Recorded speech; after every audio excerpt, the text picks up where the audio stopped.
Insinyur Haji Ahmad Hussein, yang kami hormati Ketua Bamak Kabupaten Banyumas, sahabat kami Ibu Pendeta Maria Puspitasari, yang kami hormati Ketua Panitia dan segenap panitia yang sudah mensukseskan acara pada kesempatan pagi hari ini. Jadi sudah disebutkan yang rambutnya tadi hitam sampai putih ini Mas Joshua, luar biasa ini.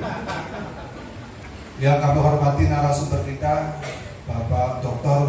Bambang Mursena, yang kami hormati para Bapak Ibu hadirin yang berbahagia. Pada kesempatan yang berbahagia ini, izinkanlah pertama-tama marilah kita menjadikan rasa syukur kita kehadirat Tuhan Yang Maha Esa yang telah memberikan berbagai nikmat kepada kita semuanya, sehingga kita bisa hadir pada kesempatan pagi hari ini dalam acara yang sangat luar biasa, acara seminar moderasi beragama dalam kebinekaan. Semoga acara ini nanti bisa berjalan dengan baik, berjalan dengan lancar. Amin. Para Bapak Ibu yang kami hormati, izinkanlah kami mewakili Kepala Kantor Kementerian Agama Kabupaten Banyumas, Bapak Haji Aziz Muslim LPTI, dan mohon maaf beliau tidak bisa hadir karena ada tugas yang bersamaan. Pada kesempatan pagi hari ini beliau menyampaikan apresiasi yang luar biasa. Kita beri tepuk tangan untuk acara pagi hari ini, karena acara ini betul-betul acara yang harus selalu disinergikan pemerintah, masyarakat, umat beragama dalam rangka membumikan nilai-nilai moderasi beragama di tengah masyarakat yang majemuk. Berbicara masalah moderasi beragama, kita flashback belakang. Founding Father para pendiri negeri ini mendirikan NKRI atas dasar kebinekaan, atas dasar keanekaragaman yang ada di dalamnya. Oleh karena itu, kewajiban kita semuanya menjaga kebinekaan, keanekaragaman yang ada di tengah-tengah masyarakat kita. Dengan apa? Dengan kita selalu bersikap moderat. Kita menanamkan moderasi beragama di dalam kehidupan kita sehari-hari. Karena apa?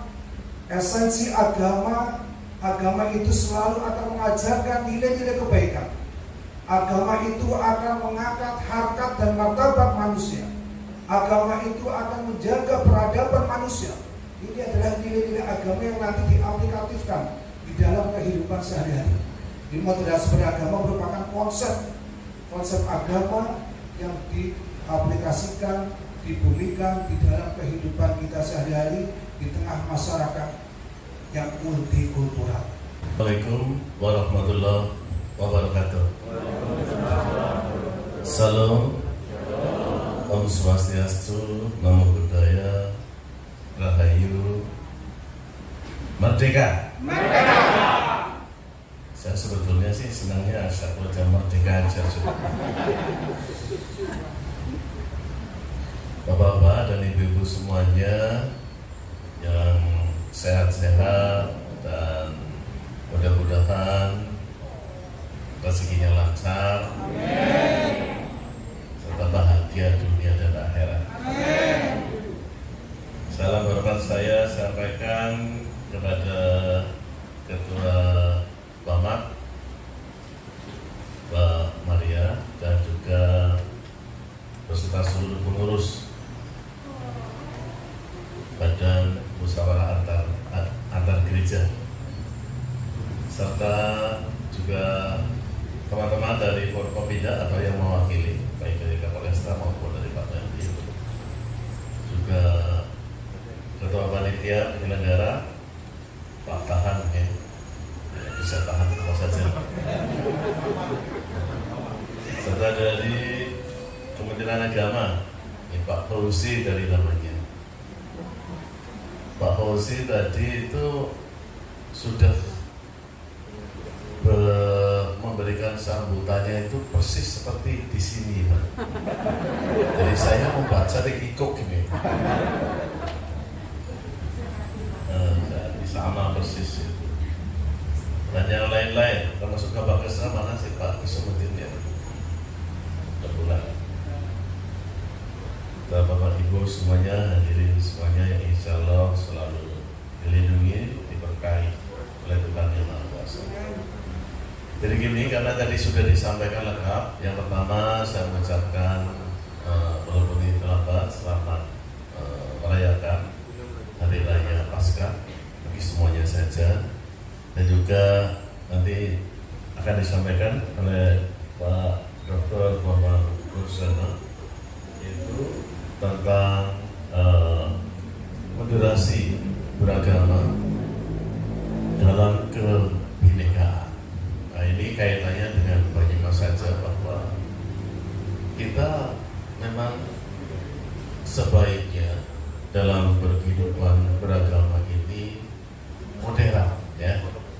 Moderat itu tidak kolot, tidak kaku, tapi juga tidak terlalu longgar. Tiba tengah bahasa Banyumas saya ya Pak Joshua yang lebih penting. Itu aja beda ya, tinggi badan juga beda, gemuk beda, apa beda, mata beda. Ya, kan hidup ini nikmat dengan perbedaan. Ya. Kalau sama semuanya jenuh, jemu. Justru karena berbeda itulah kita menjadi nikmat hidupnya.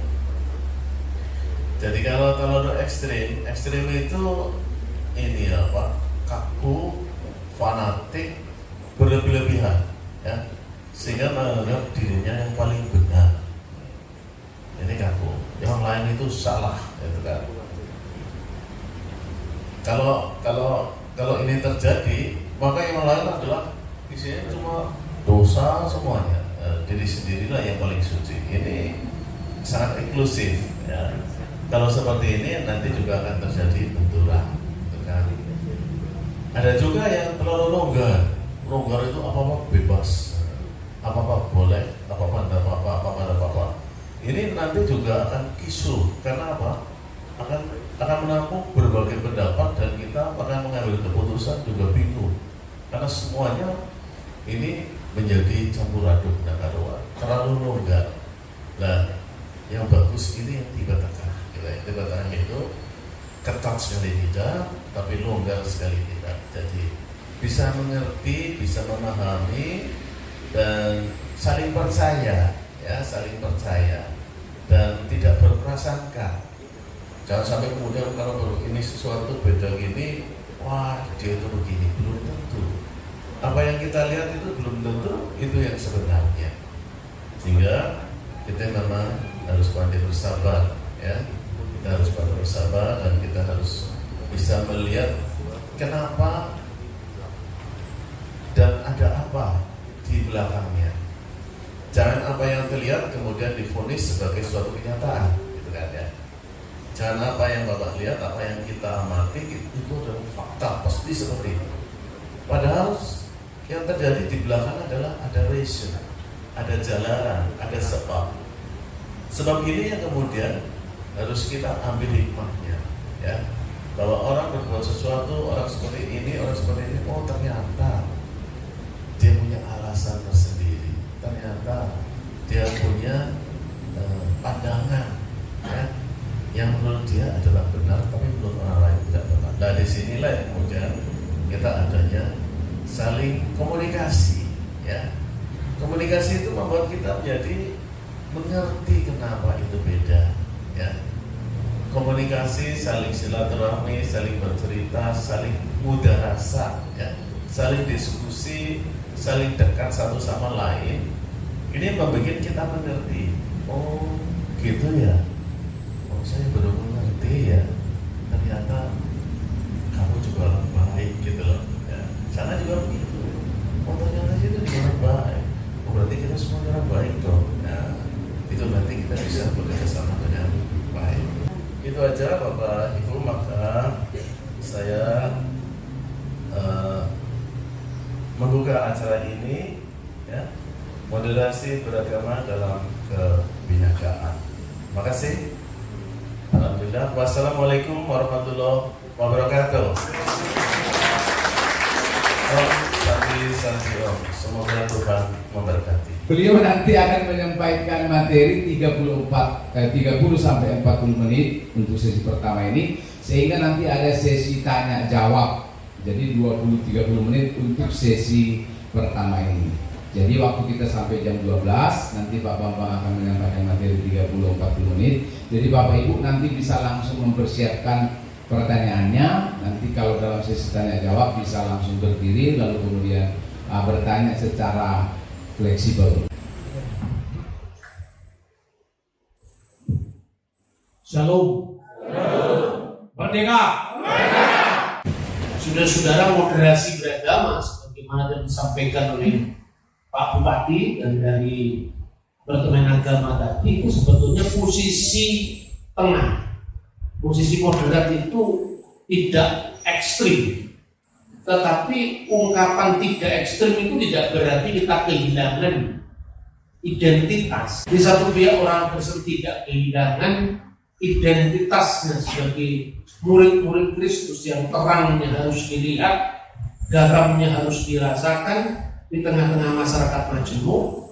Tapi di pihak lain kita juga memiliki kepiawaian dalam berkomunikasi, sehingga menyampaikan prinsip itu tidak membuat orang lain terancam, tidak membuat orang lain dalam posisi terhakimi, tidak melihat orang lain dalam posisi menjadi objek. Nah, itu tidak hanya berlaku bagi orang Kristen, tapi juga berlaku bagi semua agama.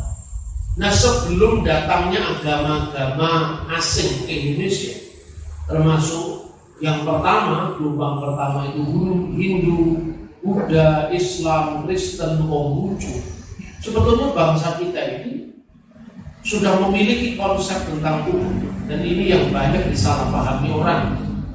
Seolah-olah bangsa kita itu bangsa yang tidak bertuhan, mulai dari dinamisme, animisme, politisme, itu kan sebetulnya pengaruh dari konsep evolusi agama yang disampaikan oleh seorang ahli namanya Taylor. Konsep ini sesungguhnya merupakan perluasan dari konsep evolusi biologis. Jadi konsep evolusi biologis secara sederhana itu arahnya dan pengaruhnya kemana-mana.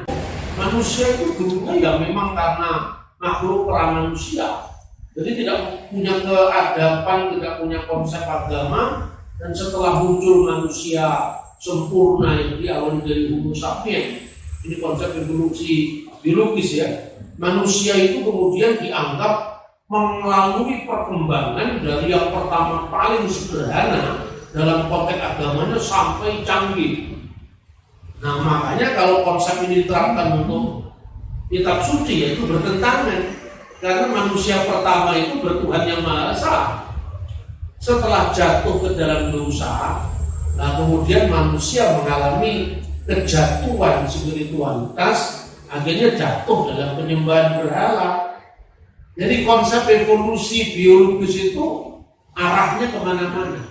Nah, termasuk bagaimana nanti kita akan membedahnya perbandingan dari perspektif Yudaisme, hubungan antara Goyim, ya, bangsa non Yahudi, dan Yehudim, bangsa Yahudi. Itu hubungannya seperti apa? Jadi setelah zaman Musa, Yosua, hakim-hakim, kemudian monarki, Saul, Daud, Salomo, kerajaan Israel pecah, ya. Kemudian muncul sekte Samaria, itu pecahan pertama dari Israel. Dan kemudian nanti muncul Yahudi. Yahudi itu dimunculnya di selatan, karena dari perpecahan kerajaan Salomo itu mayoritas ikut kerajaan utara. Sementara yang di sebelah selatan cuma ada suku Yehuda dan suku Benyamin plus Levi yang ikut ke selatan. Makanya kira-kira pada abad ketiga atau abad kedua sebelum Masehi muncul istilah Yehudim, orang-orang Yahudi. Nah, ini saudara-saudara, nanti konsep tentang Mesiasnya itu juga mengalami perkembangan. Kenapa ini saya sampaikan, dan akhir-akhir ini saya banyak menyampaikan tentang Yudaisme ini, karena orang Kristen itu kagetan itu gampang, wah justru itu wow, ya, karena dia tidak pernah kenal Israel, datang ke Israel satu kali lalu pikirannya wow, kalau gitu Yahudi itu guru kita, belum tentu Yahudi yang mana. Yudaisme rabbinik itu kalau dilihat dari kronologi sejarah itu muncul setelah kekristenan. Jadi jangan kemudian kita memandang Kristen dari sudut pandang Yahudi rabbinik, Karena Kristen, Yahudi Rabbinik ini sama-sama produk Yudaisme, dari sekte Saduki, Eseni, Parisi, dan kelompok Parisi. Kemudian yang sebagian ketika runtuhnya Bait Suci yang kedua tahun 70 Masehi, perang Yahudi yang kedua tahun 135, Bar Kokhba diangkat jadi Mesias Israel oleh Rabbi Akiba, dan mereka melakukan reformasi agama karena mereka merasa Mesiasnya kalah. Nah, reformasi agama ini salah satunya agendanya adalah kompetisi dengan gereja purba. Jadi tidak semua Yahudi itu kuno. Nah, dengan ditemukannya naskah-naskah Laut Mati, Dead Sea Scroll, kita diberitahu oleh sejarah, oleh arkeologi, ada temuan orang Yahudi yang lebih tua daripada Yahudi Rabbinik. Orang Eseni pandangan Mesiasnya berbeda dengan Yahudi Rabbinik. Mesias bagi Yahudi Rabbinik itu manusia biasa. Kemudian ini klop dengan ajaran Islam. Tapi kalau Anda membaca naskah-naskah Laut Mati, Mesias itu anak Allah. Nah, makanya ini penting ya. Jadi ada missing link ini harus sambung. Karena itu Yudaisme itu penting dalam konteks hubungan antara agama Semitik, khususnya mengisi kekosongan ini. Kalau di Islam, Yahudi terlalu dikutuk, di Kristen Yahudi terlalu dipuja. Kan begitu kan? Karena Israel. Kalau di Islam pokoknya Yahudi itu maghdubi alaihim, yang dilaknat oleh Allah, pokoknya itulah. Nah, kita tidak seperti itu. Makanya posisi moderat itu ya, ketika kita bicara Yudaisme seperti ini, ya kita fair mengatakan kenapa kekristenan berbeda dengan Yudaisme. Karena kekristenan itu mewarisi ya penafsiran Alkitab yang lebih tua daripada Yahudi Rabbinik, termasuk penemuan Laut Mati itu membuktikan bagaimana konsep Mesias Yahudi pra-Kristen itu menunggu sang Mesias itu adalah putra Allah yang maha tinggi, dan itu cocok dengan Injil Lukas. Begitu juga Mesias yang dibatasi dengan Mesias politik sampai hari ini nggak ada titik temu.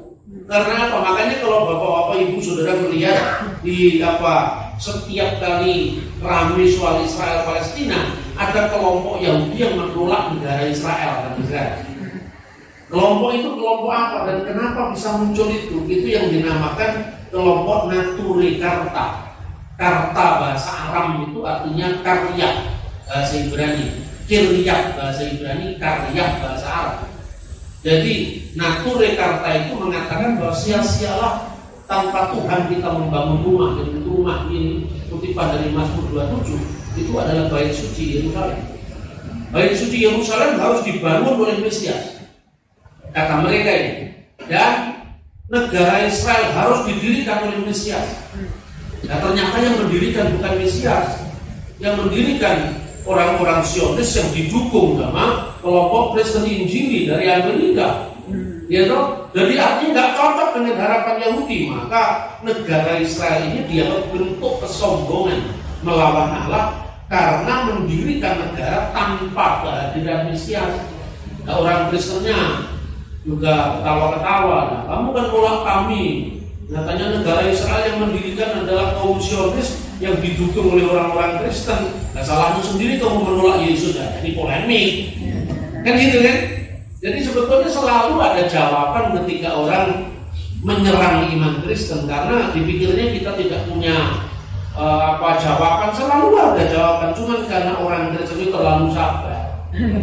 Kita kalau dihujat, difitnah, ya kita tenang-tenang aja, tapi jangan mengentengkan yang tenang-tenang. Air tenang itu menghanyutkan. Nah, oke, itu nanti Arabnya ya kita bicara. Sekarang Indonesia kita ini juga disalahpahami oleh orang-orang Barat yang berpola pertama sekularistik, ya.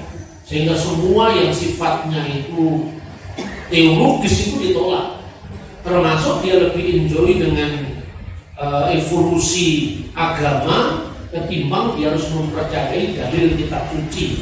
Dan ini yang terjadi sekarang ini, gaya-gaya pemikiran yang sangat bebas, ya, liberal teologi itu kemudian satu dengan dengan warna zaman baru yang membuat bahwa seolah-olah kalau gereja itu harus masih berlandaskan kitab suci, itu dianggap sudah ketinggalan zaman. Padahal tidak harus seperti itu. Saya sangat hormat sekali saudara-saudara Muslim ya. Di tengah-tengah situasi zaman yang terus berubah, mereka tidak pernah kehilangan pijakan kitab suci mereka, Quran, Sunnah Rasul Muhammad. Masa Kristen tidak malah? Tapi bagaimana mereka bisa melakukan harmonisasi antara di satu pihak dalil keagamaan dengan kemajemuan? Contohnya Wali Songo. Wali Songo itu bisa membangun jembatan itu. Nah, Kristen tidak punya Wali Songo, kita cuma punya Wali Murid. Makanya kita ini gampang menghadapi perubahan. Padahal kalau mau jujur, kita punya Kiai Tunggul Wulung, punya Kiai Sadra, punya Kiai Paulus Tosari. Nah, kita tidak hormat pada teolog lokal kita. Kita selalu bangga dengan teolog-teolog bule. Akibatnya apa? Kita terasing di negeri sendiri. Nah, itu saudara-saudara. Jadi pertama, ketika bangsa Indonesia itu belum mendapatkan pengaruh dari agama-agama mancanegara, itu sesungguhnya kita sudah percaya pada satu prinsip Tuhan. Tuhan itu dianggap dia yang tak terjamah oleh panca indera. Makanya disebut Sang Hyang Tayang. Itu tampak sekali sebelum munculnya agama-agama luar. Bangsa kita sudah percaya kepada yang namanya Zyang. Zyang itu artinya Tuhan. Nah, kemudian digabung dengan kata sembah. Makanya menjadi kata sembahyang, menyembah Tuhan. Sembahyang itu hanya menyembah Tuhan, dan yang seperti apa yang disembah? Tuhan seperti apa yang disembah? Dia memiliki sifat yang sifatnya imaterial. Dia tidak tampak, makanya disebut Sang Hyang Tayang dalam bahasa Nusantara kuno, dan itu mirip dengan bahasa Sunda. Tita Aya, tidak ada, bukan berita Aya itu tidak ada dalam makna Tuhan itu tidak ada secara kasat mata, tetapi ada dalam dunia imaterial. Makanya Tuhan yang disebut Sang Hyang Tayang ini selalu merunai dan mewarnai perjalanan spiritualitas bangsa yang lebih arif dengan kemajemukan. Maka ketika agama Hindu masuk pertama kali, itu kan sebetulnya dituliskan dalam prasasti Kutai Mulawarman. Itu kerajaannya di Kalimantan Gana. Rajanya yang tercatat sebelum pengaruh Hindu itu namanya Kudungga. Kudungga itu nama Kalimantan asli, nama Dayak itu. Kemudian setelah dapat pengaruh Sansekerta, mulailah gelar-gelar bahasa Sansekerta menjadi gelar-gelar raja di Nusantara. Lalu namanya adalah Mulawarman. Setelah itu masuk ke kerajaan Sunda Purnawarman, yang prasastinya ada di Prasasti Tugu itu. Nah, pada saat kerajaan Sunda kuno, bagaimana kita menghadapi kemajemukan agama-agama tanpa kehilangan identitas kita sebagai orang Nusantara, gitu kira-kira. Maka agama-agama itu disambut dengan terbuka, welcome semuanya, tapi direfleksikan kembali dalam prinsip yang disebut yang tadi. Maka pertama, bentuk keramahannya itu terbukti dari semua agama disambut dan diberi salam sesuai dengan agama masing-masing. Maka untuk orang Buddha dikasih salam sama orang Sunda kuno ini, ya, diberi salam sembah ring bulun di sang panca Tathagata. Jadi artinya memberi salam kepada para pengikut sang panca Tathagata, Siddhartha Gautama. Untuk orang Hindu, Hongkara Nama Siwa, salam bagi Sang Hyang Siwa. Semuanya itu untuk apa? Kata naskah Sunda itu namanya Siska Kanda Inkarsia. Semua itu untuk kebaikan kita semua. Salamnya Rahayu, karena Hayu itu artinya bukan sekedar kriteria baik dan buruk, tapi juga kriteria indah dan tidak indah. Maka dari kata hayu muncul dari bahasa Jawa baru ayu. Hayu ning bawono artinya kecantikan dunia ini. Makanya salah satu matra dari budaya spiritualitas Jawa itu adalah memayu hayu ning bawono, menciptakan perdamaian dunia. Nah, kemudian terlepas daripada agama itu diterima dengan baik dan ramah, tetapi direfleksikan kembali, tidak diterima mentah-mentah, direfleksikan kembali. Makanya ada ungkapan dalam Siska Kanda Inkarsian itu, naskah Sunda kuno itu disebutkan itu semacam hubungan hierarkis, ketaatan kepada pihak yang lebih tinggi. Lalu dikronologikan seperti mangku bumi bakti di ratu, ratu bakti di dewata, dewata bakti di yang. Seperti Mahapatih taat kepada raja, ratu bakti di dewata, raja berbakti pada dewata. Semestinya kan sudah stop. Makna dewata itu adalah istadewa, sembahan tertinggi, dewa tertinggi. Dan kata dewa itu sebetulnya memiliki akar kata yang sama dengan bahasa-bahasa Hindu Jerman, termasuk bahasa Latin. Deo, dewa itu satu rumpun karena itu akarnya dari bahasa yang sama. Maka Gloria Nectaris Deo itu dewa. Jadi dewa itu bukan dalam konteks berhala. Dewa itu konteksnya sinar, dia yang bersinar. Nah, tergantung siapa yang memberikan definisi. Kalau yang memberikan definisi Hindu ya tentu cocok dengan budaya Hindu. Kalau yang memberikan definisi itu Islam, ya Islam. Makanya awal-awal daripada prasasti Nusantara, seperti prasasti setelah Islam muncul ya, itu prasasti yang dikenal dengan Minyak 7 yang ditemukan di Aceh.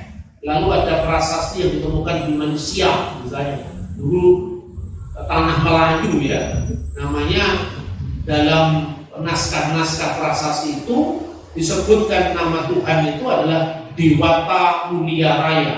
Itu terjemahan dari Allah Subhanahu wa Ta'ala. Jadi untuk pertama kali kata Allah itu kan asing di telinga orang Nusantara ini, disebut Dewata Mulia Raya. Dan kata dewata itu pula yang masuk dalam Alkitab bahasa Batak. Di Batak, orang Batak akrab dengan di Batak mula jadi Napoleon.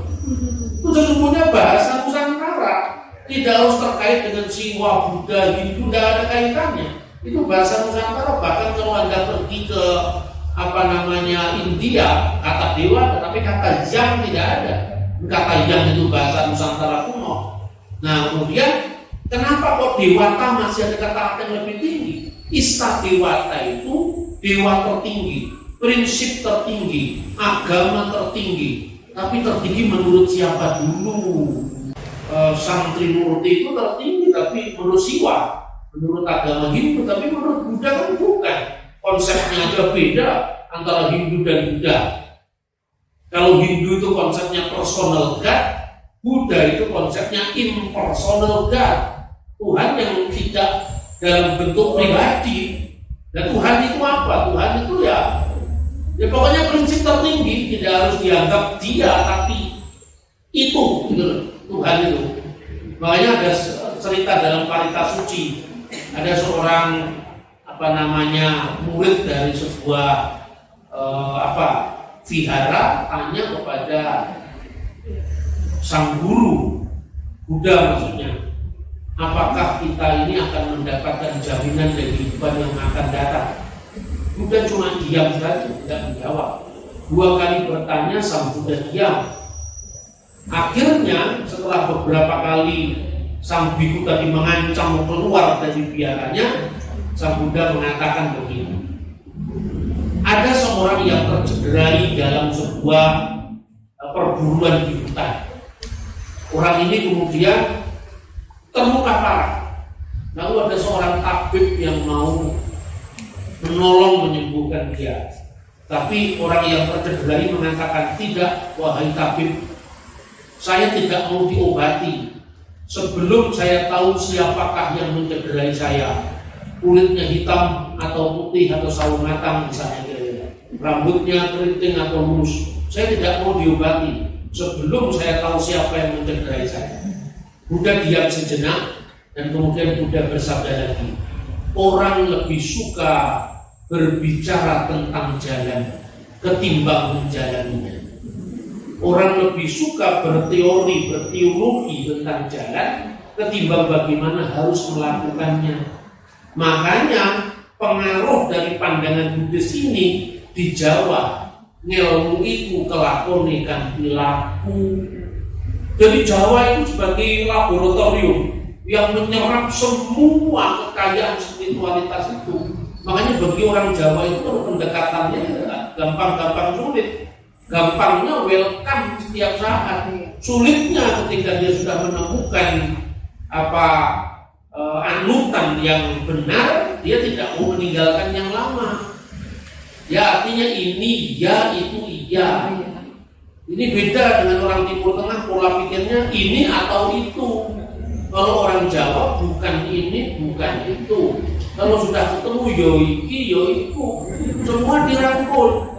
Karena itu pengalaman kemajemuan. Maka sebetulnya sinkretisme itu ada dalam konteks budaya Nusantara, tapi tidak semuanya.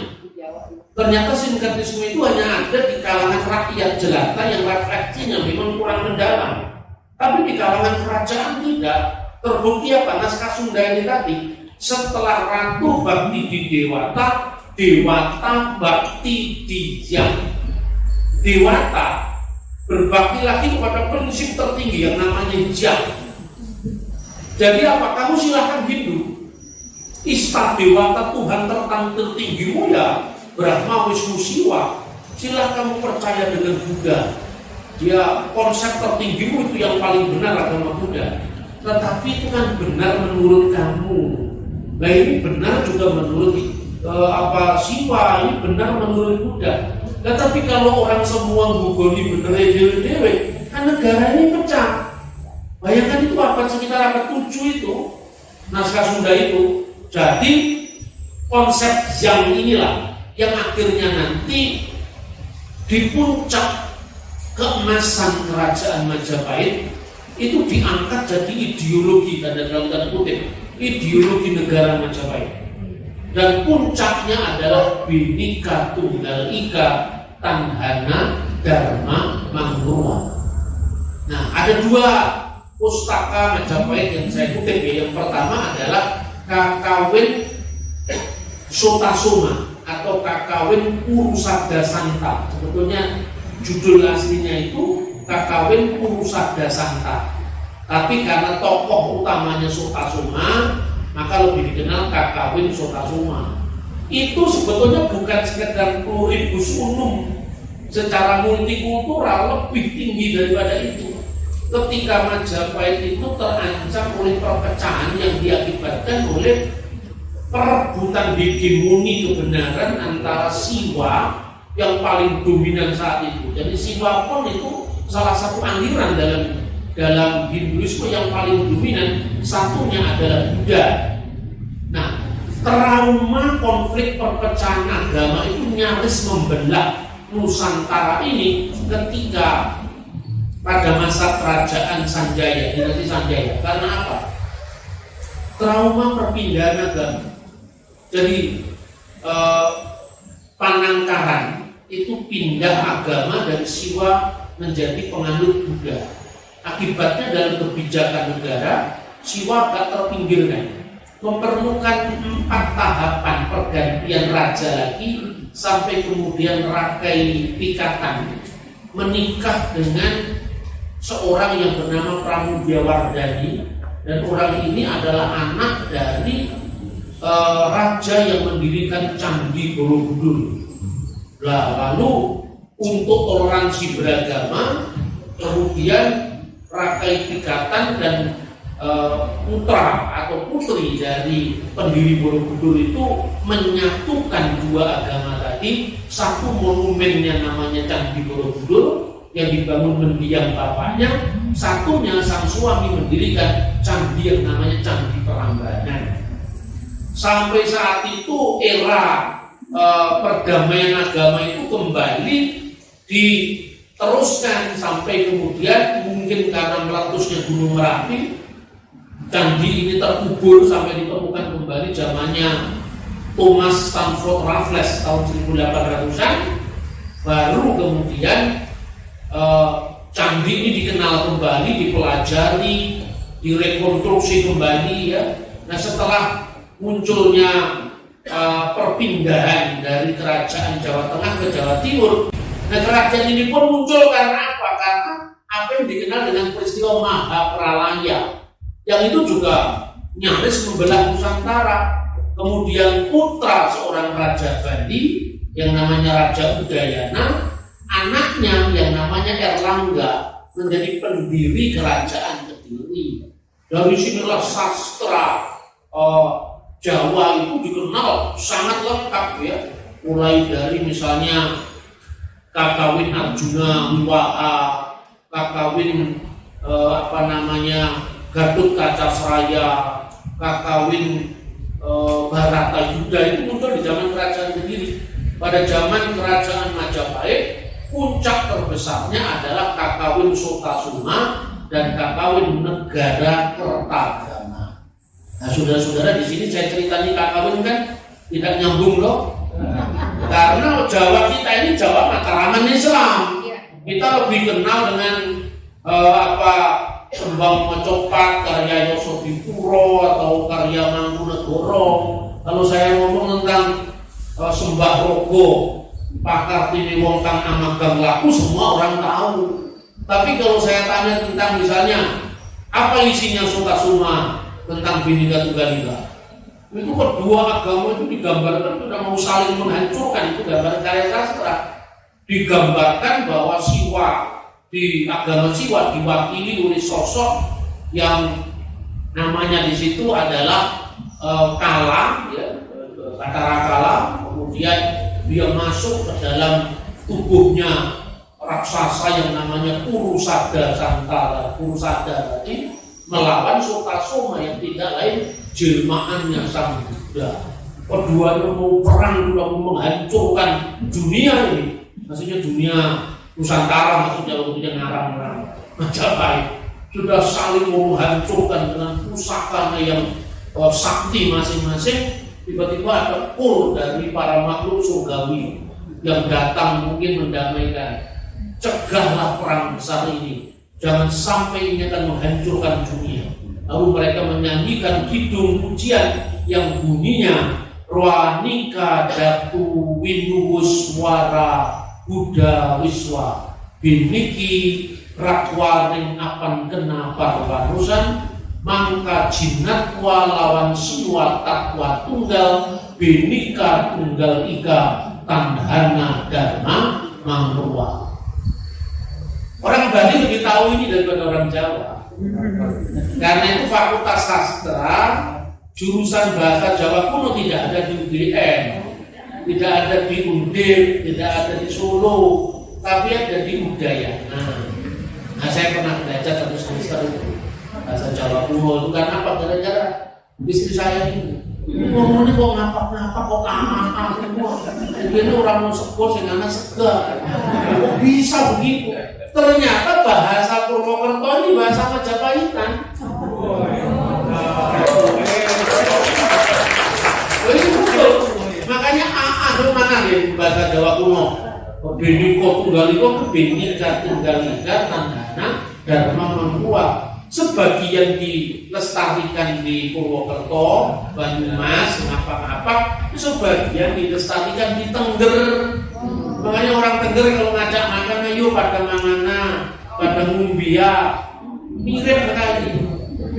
Ini baru sejarah kira-kira berusia dari abad 15 sampai sekarang, itu baru kira-kira 800-an tahun kita semua sudah saking ingatan. Itu kok mengkritik Alkitab itu pangkatmu apa? Ini sejarah Indonesia 800 tahun belum ada, kita lupa semua. Kok gayanya sekali nulis itu? Dokumen pengasuhan Alkitab itu pangkatmu itu apa? Cerdas gak terlalu cerdas, literasi kurang, tapi gayanya itu kembali ke Majapahit. Jadi kira-kira artis Loka itu Orang mengatakan bahwa Siwa dan Buddha itu berbeda, tapi bagaimana mungkin dibedakan secara sekilas, sekilas pandang? Padahal the essence of Siwa and the essence of Buddha is one. Sesungguhnya Siwa dan Buddha itu dengan berbagai macam fenomena warna yang berbeda, tapi kan tujuan semua agama itu adalah satu. Masih saya tambahin lagi, satu ya tujuannya. Wilayah tekan, orang tekan dan urusan lain nanti kan. Namanya kan orang ingin satu arahnya jangan dicegah lah. Sudah dikandani loh. Dan Jawa Timur lewatnya sini mas. Gak lewat keliru. Ya ngotot itu sudah itu kan pilihan hidup. Orang melakukan penginjilan itu kan bukan memaksa orang. Biarkanlah lalang itu tumbuh bersama gadung sampai ila yaumil qiyamah, sampai waktu menuai. The essence of Siwa and the essence of Buddha is one. Berbeda-beda tetapi satu. Tidak ada kebenaran yang kedua. Gajah Mada, Pati Gajah Mada itu kan agamanya Buddhis. Tapi dia tidak merasa terganggu karena rajanya penganut Siwa. Tetapi sang raja tidak boleh diidentikan dengan satu agama. Itulah sebabnya biasanya raja-raja Majapahit itu payungnya adalah Siwa Buddha, karena dua agama yang dominan saat itu.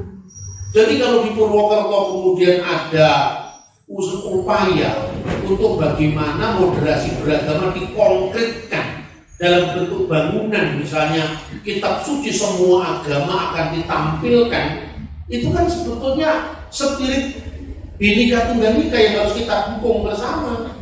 Ya kalau zaman Majapahit itu sudah ada, padahal berapa ratus tahun yang lalu itu pejabat agama Buddha itu diberi kementerian sendiri. Namanya kementeriannya adalah Dharma Yaksaring Kasogata. Itu urusan Sogata agama Buddha. Sementara agama Siwa dikasih sendiri, namanya Dharma Yaksaring Kasayuan. Yang minoritas-minoritas diberikan sendiri Karsian. Nah karena Karsian itu langsung dibawa raja yang dikenal Pahom Narindra. Inilah yang ilhami, yang memberikan spirit luar biasa para founding fathers kita. Makanya dasar negara kita itu dinamakan Pancasila. Karena Pancasila itu dari kitab Sotasoma, dari kitab Negara Kertagama. Pancasila ya gegen dan keteki hayuan lupa. Pancasila kiranya dipegang teguh dan jangan sampai dilupakan. Itu intinya dulu ungkapan agama Buddha yang dipinjam oleh para founding fathers, diberikan makna ulang. Kalau kita namanya kontekstualisasi, isinya diperdalam dalam konteks kebangsaan. Sekalipun kita ini beda suku, beda agama, beda aliran kepercayaan, beda bahasa suku, bahasa daerah, budaya, tetapi kita ini satu, yaitu Indonesia. Kira-kira seperti itu. Nah, saudara-saudara, itu kira-kira data-data yang luar biasa dari konteks Majapahit. Lalu bagaimana hubungan negara dalam konteks lintas agama tadi? 5 menit lagi pasti selesai. Itu direfleksikan juga dalam kitab Negara Kertagama. Itu dikatakan begini, bahwa Xiang itu adalah pemersatu dari semua agama-agama yang ada. Xiang itulah yang sekarang disebut ketuhanan yang Maha Esa. Jadi ketuhanan yang Maha Esa itu bukan konsep agama Islam untuk dikaitkan dengan tauhid, enggak. Orang yang tidak mengerti sejarah. Kata Tuhan yang Maha Esa itu bukan bahasa Arab, itu bahasa Nusantara asli. Ketuhanan Tuhan kan bahasa Melayu, ditambahi ke dan an. Maha itu bahasa Sanskerta. Mahabharat, ya kan? Esa itu bukan bahasa Sanskerta. Bahasa Sanskertanya Esa itu Ekam. Ekam Satripah Bahuda Wadanti. Dalam kitab Veda, dia yang satu disebut dengan berbagai macam nama. Tapi Esa itu bahasa Dayak, bahasa Rote. Makanya ada tanya sama orang Dayak itu. Esa 2 telu kan itu, 1 2 3 di Rote juga begitu. Itu bahasa Nusantara kuno. Jadi ketika Bung Karno mengatakan ketuhanan yang Maha Esa, dia mengatakan hatiku akan berpesta pora apabila negara Indonesia merdeka yang kita dirikan ini asasnya ketuhanan yang Maha Esa. Jadi ketuhanan yang Maha Esa itu prinsip bangsa Indonesia dari abad ke abad, bukan tauhid, bukan tauhid Islam, bukan monoteisme Kristen, bukan Brahman Widya Hindu, tidak ada kaitannya. Ya, kemudian jangan dipertentangkan dengan ketuhanan yang berkebudayaan. Bung Karno tidak pernah mengatakan ketuhanan yang berkebudayaan sebagai asas dalam Pancasila. Bung Karno mengatakan asasnya ketuhanan yang Maha Esa, tapi implementasi asasnya adalah ketuhanan yang berkebudayaan, ketuhanan yang saling hormat menghormati, ketuhanan yang tanpa egoisme agama. Lalu setelah Bung Karno pidato ditutup dengan kata-kata, hatiku akan berpesta pora apabila Indonesia merdeka yang akan kita dirikan ini asasnya ketuhanan yang Maha Esa. Baca kembali pidato 1 Juni. Itu tidak ada kaitannya dengan agama tertentu. Itu adalah payung pemersatu semua teologi yang berbeda-beda. Dan dengan demikian orang Kristen tidak perlu minder. Justru nanti pada sesi kedua saya akan sampaikan tentang bagaimana orang Kristen memahami konsep ketuhanan yang Maha Esa